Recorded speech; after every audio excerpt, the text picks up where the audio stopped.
ఈరోజు భగవంతుడికి ఏం నివేదించాలని ఆలోచిస్తూ ఉన్నారా? మరి రోజు ఏం నివేదించాలి?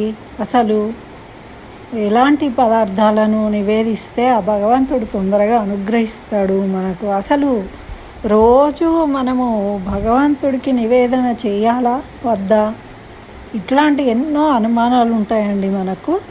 అయితే ఈ అనుమానాలతోనే మనకు మన బిజీ షెడ్యూల్ పనులలో ఏమవుతుంది అంటే అలా రోజులు గడిచిపోతూ ఉంటాయి, కానీ మనం ఎప్పటికీ తెలుసుకోలేకపోతూ ఉంటాం.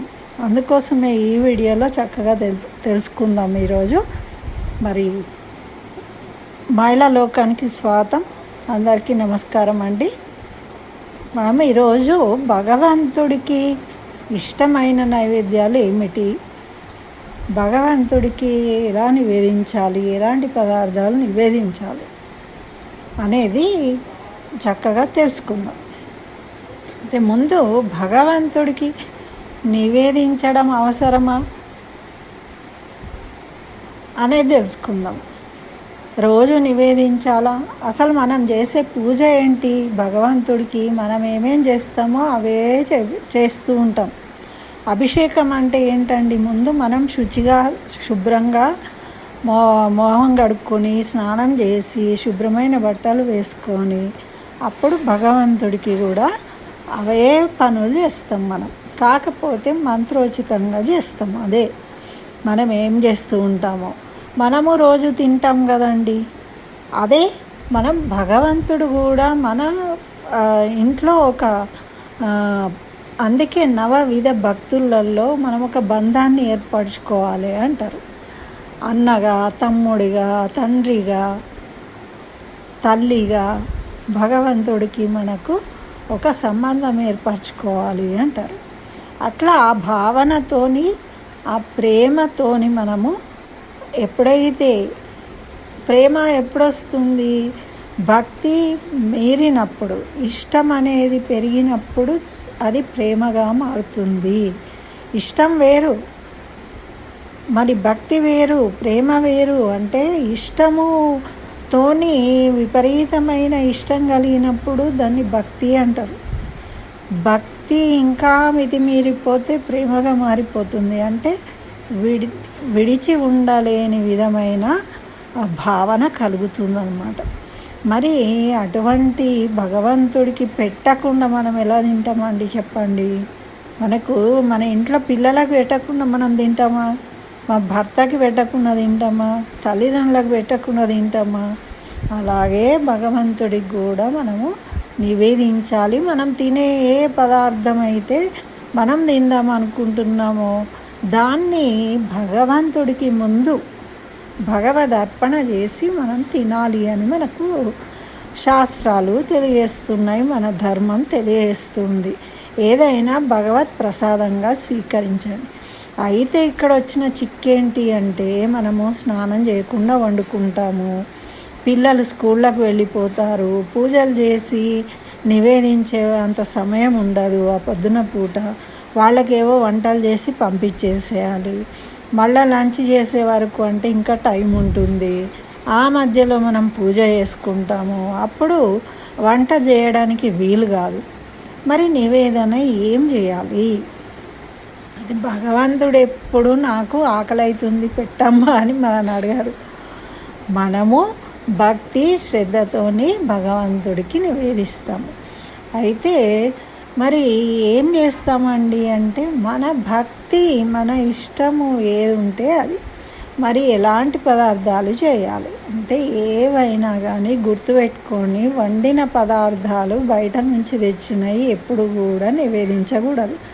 సమోసాలు, బజ్జీలు ఇట్లాంటివన్నీ కొనుక్కొచ్చుకుంటారు కదా, అవన్నీ కూడా ఎప్పుడూ భగవంతుడికి నివేదించవద్దు. స్వీట్లు ఏవైనా కానీ మరి ఇంట్లో వండిన పదార్థాలు, ఇంట్లో తయారు చేసిన పదార్థాలను మనం తినకముందు భగవంతుడికి చూపించి కృష్ణార్పణం అనుకొని అప్పుడు మనం పూజ చేసే టైం కాదనుకోండి, ఏ స్నాక్స్ లాగానో సాయంత్రం చేసుకుంటాము, అది పూజ టైం కాదు కదా.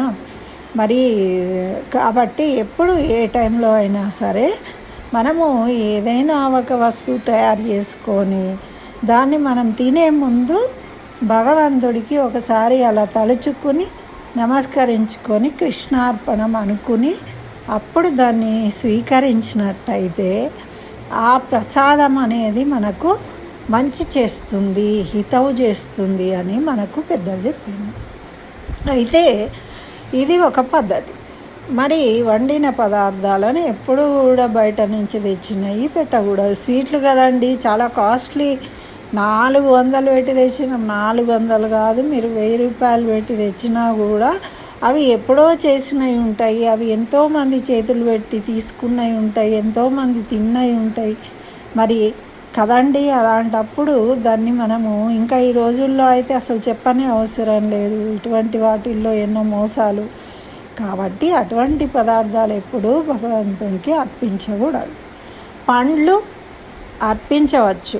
మనకు ఇంతకుముందు అయితే ఇంకా చాలా స్ట్రిక్ట్ రూల్స్ ఉండేవి. అరటి పళ్ళ గెల తీస్తే గెలలోని ఒక పండు తీసినా కూడా అది ఎంగిలి కింద మారుతుంది, కాబట్టి పెట్టకూడదు. గ్రేప్స్ గుత్తి ఉంటే ఆ గుత్తిలోంచి ఒక పండు తీసి మన పిల్లలు ఎవరన్నా తిన్నా కూడా పెట్టకూడదని. కాకపోతే ఏంటి అంటే ఇప్పుడు మనం మరీ అంత ఖచ్చితంగా చేయలేకపోతున్నాం కాబట్టి పండ్లు తేగానే కాస్త విడివిడిగా చేసి పెట్టుకొని ఎవరన్నా తిన్నా ఇంకొక పండు తీసి మనము నివేదించుకునే పద్ధతి అలవాటు చేసుకోవాలన్నమాట. అయితే మామిడి పళ్ళు అట్లాంటివి ఉన్నాయనుకోండి, విడివిడిగా ఉంటాయి కాబట్టి ప్రాబ్లం లేదు.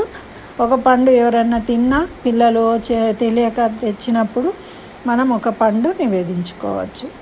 మరి ఇంకా ఏం నివేదించాలండి? రోజు పండ్లు ఉంటాయా?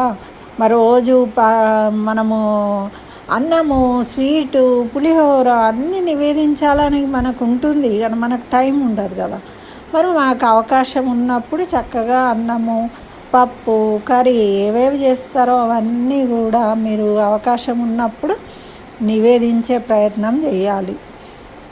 మనకు అవకాశం లేనప్పుడు అన్నిటికన్నా ముఖ్యమైనది భగవంతుడికి నివేదించేది ఎంగిలి అంటుంది అంటుముట్టు ఏది లేని పదార్థం అంటే మనకు అందరు పండితులు కూడా చెప్పేది ఒకటే, బెల్లము.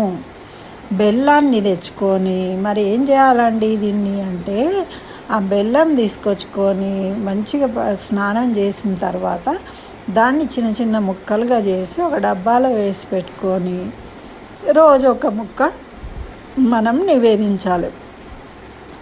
కానీ చక్కెర కన్నా బెల్లం అనేది ఉత్తమము. చక్కెర నివేదించకూడదు. చక్కెర ఏం చేయాలట అంటే రోజు కాస్త తులసి చెట్టుకు జలం ఇచ్చినప్పుడు అక్కడ కింద వేసిన అనుకోండి చీమలు తింటాయి. చీమలకు చక్కెర వేయడం వల్ల మనకు రుణబాధలు తీరుతాయని చెప్తారు. కాబట్టి అది ఇదివరకు అందరూ కూడా ఏం చేసేవాళ్ళు, తులసమ్మ దగ్గర కూడా చక్కెరను నివేదించేవాళ్ళు. అదేమో తులసి చెట్టు తినదండి, కానీ అక్కడ ఉన్న చీమలకి ఆహారంగా ఉంటుంది.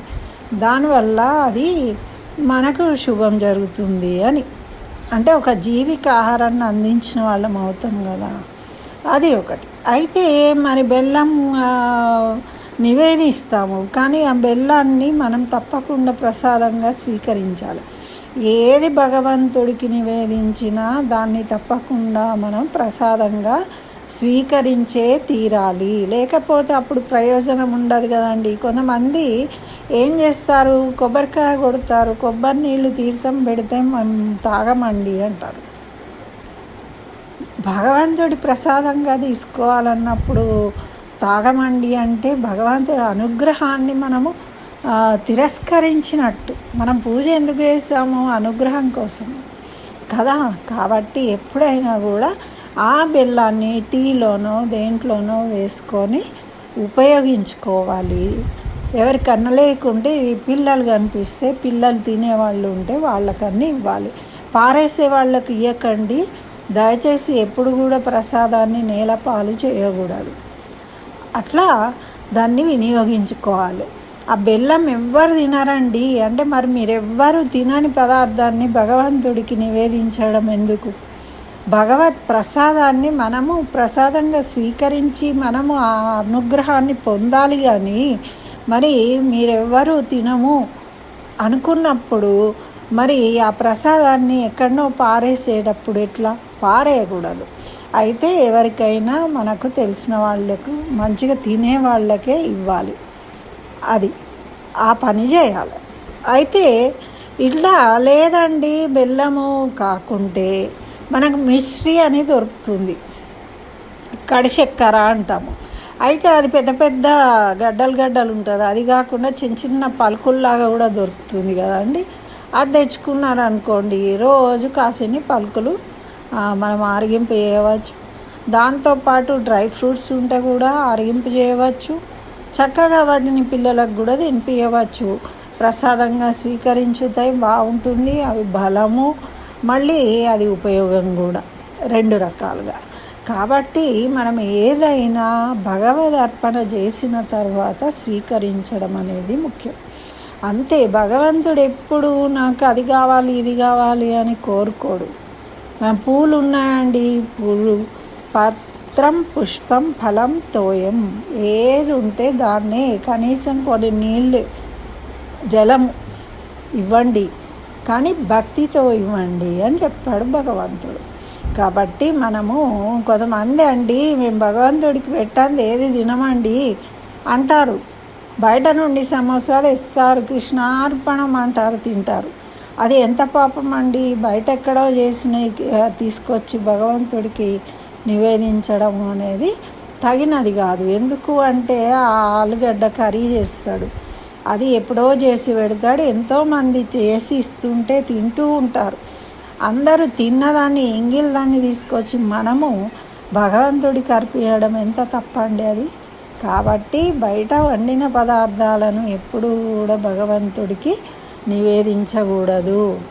అట్లా పండ్లు లేకుంటే మన ఇంట్లో వండిన పదార్థాలను నివేదించాలి. మన అవకాశాన్ని బట్టి మనము భక్తితో, ప్రేమతో, సంతోషంతో ఏ పదార్థాన్ని పెట్టినా భగవంతుడు స్వీకరిస్తాడు. ఇదండి. మరి నచ్చితే తప్పకుండా లైక్ చేయండి, షేర్ చేయండి. ఇంకా నా ఛానల్ సబ్స్క్రైబ్ చేయకుంటే సబ్స్క్రైబ్ చేయండి. స్వస్తి.